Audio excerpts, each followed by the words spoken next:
What a big week we have. And we are back with expert antiques appraiser Dr. Lori to look at a few more items sent in by you. Yeah, and we're going to start with a banjo sent in by Joel. So, Dr. Lori, tell us about this. This isn't Billy Joel, is it? Oh, that's a good question. Is this Billy Joel's banjo?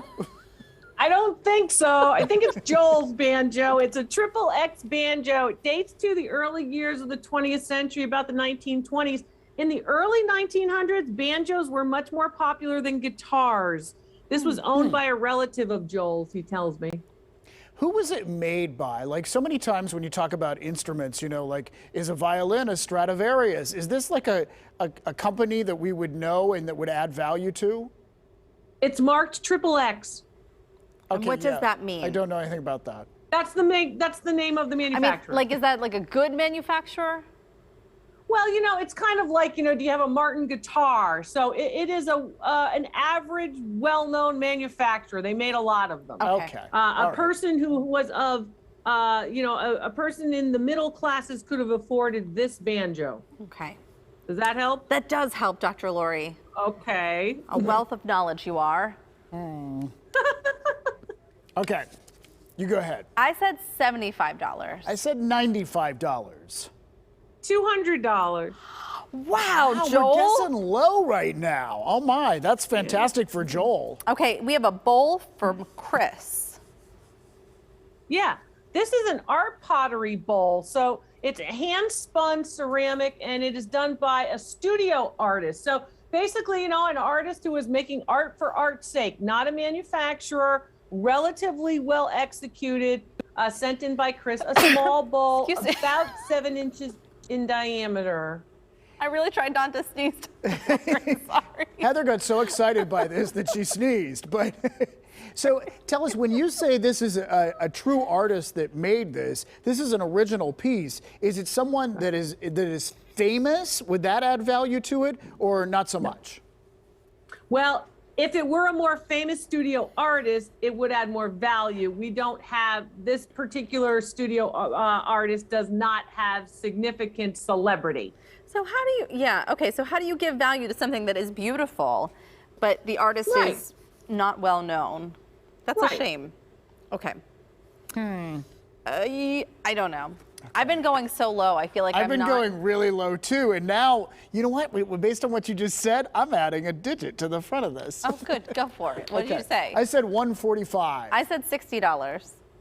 $75. All right. Oh, okay. Tied up. We are One tied more to up go. with one last item, and it's a toy bank from Sam. Yeah, so this is a budget bank, and it is lithographed tin. It's from the middle part of the 1900s, so between 1945 and 1965. It's made in the USA by a company known as Marx. They're very well known for lithographed toys. This is one of their banks. It's in loved condition, I would call it. Loved, yes. Okay, I don't even know what to ask here. I mean, because it's not in fantastic condition, and I imagine that a lot of them were made. Yes.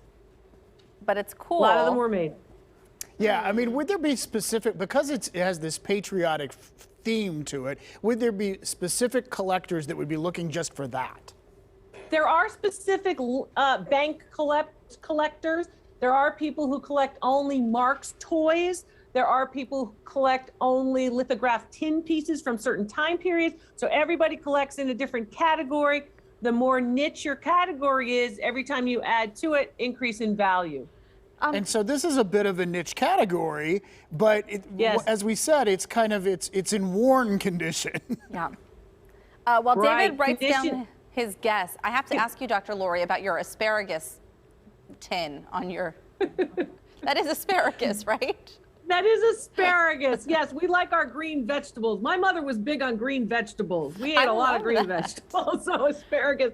So we have a lot of these types of accessories in terms of it. But when you're thinking about, anytime you're thinking about collecting or adding to a collection, if you can get the same manufacturer, you're going to increase value. I see. Always good Asparagus advice. would go well in the cooking corner, you know, with of course the holiday turkey. It would. Okay, David? All right, I said $100, and I'm afraid it's going to be something crazy like $1,000. I said $45. $50, not something crazy. Condition is a value indicator, not in great shape. Yep. Yep. What did she say? How much was it? $50. That Oh, was $50. I missed the David entire. was like, I'm waiting for the answer. I heard the explanation. I didn't hear the dollar amount. All right. As always, we've learned so much, Dr. Lori. Thank you so much. Thank you. Mwah. Mwah, right back at you.